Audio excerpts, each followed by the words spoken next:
You know, I'm from the UK, which is not a tall building country in any way, and there was a strong resistance against tall buildings in London, and a large part of London still are skeptical about tall buildings, you know. And, you know, but even in New York and in Hong Kong, there seems to have been some kind of public resistance towards them, which I'm wondering whether, I've also heard that there's now a moratorium on height in certain parts of Hong Kong, you know, kind of out Tai Kung Hwai way, and maybe even here in Tsim Sha Tsui. So is that public opinion influencing policy, or the other way around? And what do you think's behind this backlash against skyscrapers in a skyscraper city? Maybe let me recap a bit about the evolution of the building control in Hong Kong. I think in the last 2 decades, I think it's an interesting story. You know, Hong Kong has been very famous for the high-rise buildings, for the demand on skyscrapers. But after 1997, we have a crunch in the economic, financial crunch in Asia. So at that time, the public sentiment are very pessimistic. They thought, we don't need any more residential buildings. No one will come here. The future is really bad. Just mentioned, I think, by Tony, 2003 is the worst time when we have the SARS hitting Hong Kong. So at that time, a lot of people think we should already have enough space. So at that time, they're thinking about whether we should improve our quality of life, reducing our building height, providing more air ventilation. So at that time, there's a hot debate in the public arena. And as a result, I think the government has engaged the public and have some of the professionals involved. And that's why in 2011, we promulgated one of the documents I mentioned is about the sustainable building design. That gives some guideline to allow us to build tall buildings, but at the same time, without compromising the environment. So we need to carry out more assessment like the air ventilation, make sure the protection level have a good enough ventilation, and also there are greenery surrounding. So this is the background. I think it's a change in public sentiment. It's from time to time, it will change. And from the government perspective, we need to engage the public and work together and try to have what we call a balanced approach. Now, in the recent years, we see the problem in here is Hong Kong's economy is booming and more people are coming, and we have strong demand on the residential housing, economic activities. So there's a strong demand from the public. We should increase the density. So in response to that demand, we increase slightly the density without affecting the basic footprint of the building. So it's a journey with the public, and we need to work together and to see how the community is coming. That's the experience in Hong Kong. I'm not sure whether other speakers can share about the experience. Just to echo that, one of my previous jobs was director of housing. And we went through a period where we didn't build home ownership scheme, for example, which was a big mistake, frankly. I admit to that. But the biggest challenge has always been finding enough space to build the housing that we need for public housing. And there is no option. It has to go up. You know, low rise is not an option. And we were, I think you'll hear from Ada Fung later, we were building 40 stories as a standard and looking to go above that. But that brings a lot of issues. It brings social issues. It brings issues relating to, you know, how do you provide the infrastructure to accommodate a standard housing estate, which would be what, 25, 30,000 people, easy. And that's the dilemma. But people living in that situation had an aspiration to better themselves. The only way they can better themselves is if we have more people like Sun and Guy building housing in the private sector. You know, theoretically, they only have a 10-year period within the public sector, then they should move out. But if you don't build, you're going to have a problem. So, as Eric said, you've got to bring the public along with you. They may believe that it's not right to have high density, but that's the only solution that we have here. And it's a simple example. the West Kowloon Cultural District, we are height limited. We have a maximum of 100 meters. It goes down to 50 meters at in different parts of the district. But we're also subject to GFA limitations.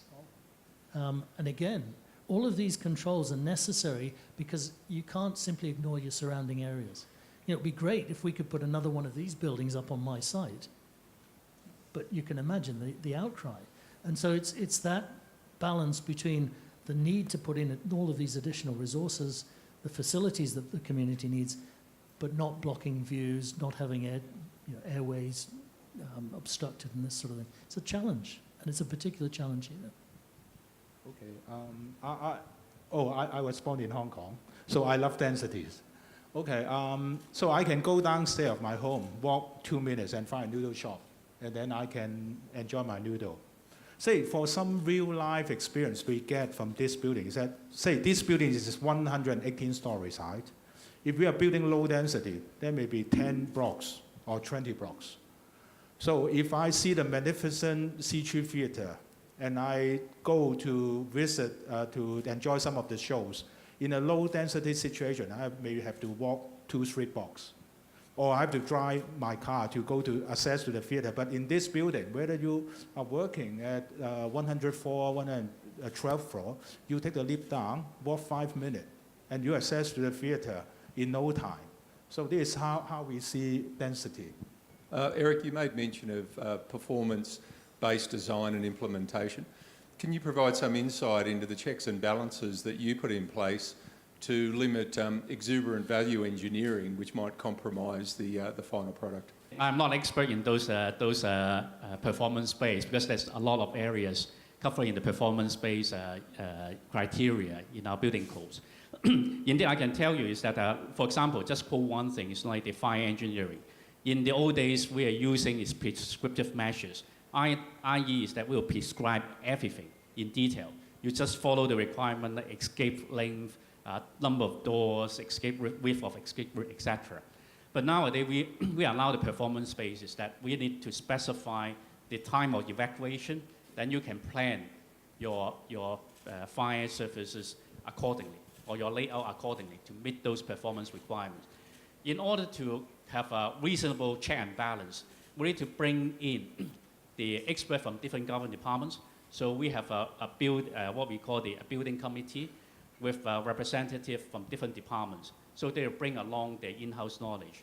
But that's not good enough because a lot of time we are talking about advancement in the technology. So we bring also academia from a different institution. For example, like fire, we bring some professor from the Polytechnic, Hong Kong Polytechnic University.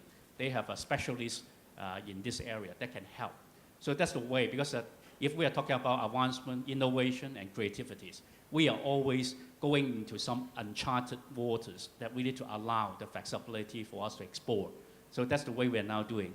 And it's not easy, and our colleagues are a bit reluctant because a lot of time they need to learn new things from the consultant and also the professionals in the field. In one of your slides, you talked about maintenance, and you talked about multi-fragmented ownership buildings, residences. The main problem of such huge buildings is that the cost of maintenance is high, and the enforcement is very hard. How do you enforce maintenance on such huge buildings? Thank you for that question. I think you will notice high-rise building.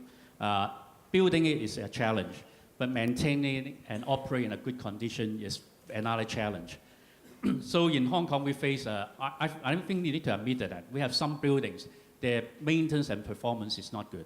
So that's why in the last 2 decades, you see we have evolved a lot of works.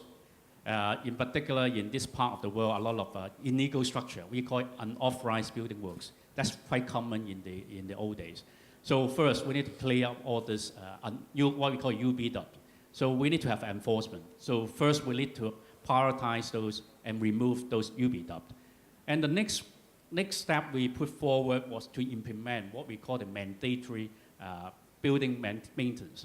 So we will issue for those buildings over the age, I think currently we are talking about 30 years age, then they need to carry out comprehensive inspection by professionals on the integrity of the building itself. Then they need to make recommendation. So those professionals, they need to make recommendation what sort of maintenance work are required. And those requirements will be laid down. Then the owner need to consider how can we implement it. So at the same time, in Hong Kong, we got the BMC, what's the full name? It's a building conference. So every party, every owner need to sign on that dean of conference. And they have the responsibility to form an ownership association. And they will carry out the maintenance work accordingly. And in the system, the government will help them. If they haven't formed those OMC, then we'll help them to build up those owners management association to do the work. So we get the statutory process to encourage them. They need to do it. And we will provide assistance. And also we'll use one of the authority here. We call the Urban Renewal Authority, URA. They will provide technical assistance to help those owners who are laymen without any prior knowledge on building contracts, contractor management, and consultant management. So we provide assistance to them, technical assistance for them to carry out the work, and also carry some audit to see whether their recommendations are reasonable and sensible. So these are the institutional mechanisms now in place. Duncan, I'd like to ask you a slightly devil's advocate question. I say devil's advocate so you don't get upset with me. You know, I started my career working as an architect here in 1991. It was not long after the cultural centre had been built. And I think that was a cultural building which certainly at that time wasn't much loved by the public. And one of the criticisms levelled at it was that it took an absolute prime site on the water at the tip of Chim Cha Choi and put several black boxes there, you know, and then covered it in tiles to look like a toilet block. I think what you've shown today is incredible. I mean, incredible in its scale of putting all these different theatres, but playing devil's advocate, again, a series of internalized functions, you know, theatres and things where the focus of the building is on something internal as opposed to external in a brilliant area. And I know there's all the landscape and public area, but has that been a criticism that's been aired within Hong Kong or not? I don't think I'm going into any secrets when I say that the cultural centre still isn't liked. The reality, I think, is that it is very much an inward-looking building.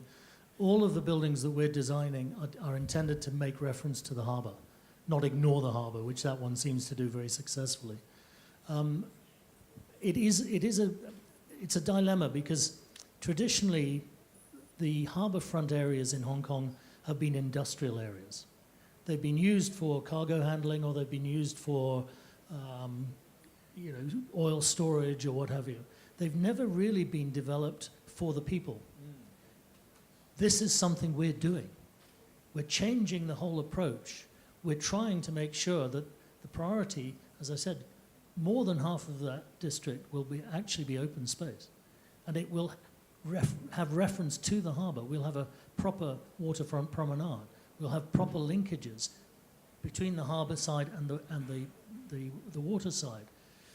Yes, inevitably, you're going to have some inward-looking elements to that. A museum will have a lot of the gallery spaces enclosed, but that doesn't mean you don't have outdoor exhibitions as well. And indeed, you know, one or two of the slides I showed, we're already looking to how we can accommodate museum-quality exhibition pieces in the park, in the public open spaces. Even the theatres, just to use the Lyric Theatre, for example, which will have certainly a prime waterfront location, will have the view out as the primary experience when you first enter the building. Because we realise people want to see that view of Hong Kong Island. They want to see the light show every night. So that has been taken into account. And as far as possible, we're trying to respect the location. because it is a difficult issue to have these, I guess you'd say, inward-looking facilities, but in this prime location. Yes, it is a problem, but it's something we're trying to address. I'm very sympathetic to the description of the verticalism, the multi-layered city, and that being the essential identity of Hong Kong. And I also agree with Antony that there is a great deal of backlash against tall buildings among community-based organizations, civic organizations. So I wonder if you think that there's a way that the mindset can be changed by active encouragement and a kind of new psychology to embrace the skyscraper. I'm thinking of cities like Frankfurt and Rotterdam that have pro-skyscraper organizations, a skyscraper festival. I mean, I think that most New Yorkers, most Hong Kongese are very excited and proud when they have to defend from other places, you know, from other cities' competition, the priority of their place. But I wonder how you turn that to be a more positive, democratic majority view that embraces the skyscraper. Is there a way that you can think to do that? That's a very good question, because that's always a challenge. You know, for a society like Hong Kong, it's very diversified. We got different fractions and have different opinions. Some of I think a lot of people, they may have different opinions. So we need to embrace all those people. So in the planning process, early in the planning process, we'll try to engage those stakeholders and let them to voice out. And one interesting thing is that in the last, I think, decade, you will notice we have opened up the consultation process quite a lot. And even for planning of a one small district, we will have 2 or 3 rounds of public consultation that will last for 3 or 5 years. Just like one of our recent projects in the Northern New Territories, a new town to accommodate another 170,000 people. Indeed, the whole consultation process lasts for 5 years. And we try to engage different fractions. Some of the people and some of the stakeholders will have different views. For example, those people living currently in those lands, they will say, this is my backyard. I have been enjoying it for the last 15 years without paying a penny, because they are the illegal occupants. So they have squatted structures on top, but they have enjoyed it for 50 years without paying anything.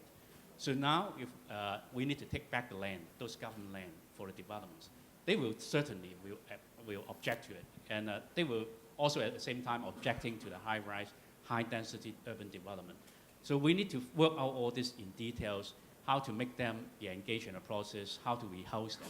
So we are doing a lot of refinement on our policy to absorb or to get those stakeholders involved, be satisfied and work together with us. So that's a very long process, and we have do a lot of minute adjustment on our policy, and even some very bold adjustment. Another hot subject is about the brownfield site. We got a lot of brownfield site in here, and we need to convert those brownfield sites for the high-rise density developments. But they object to it, some people, because they are operating on top at a very low rate. If we want to do it, we need to work out some measures.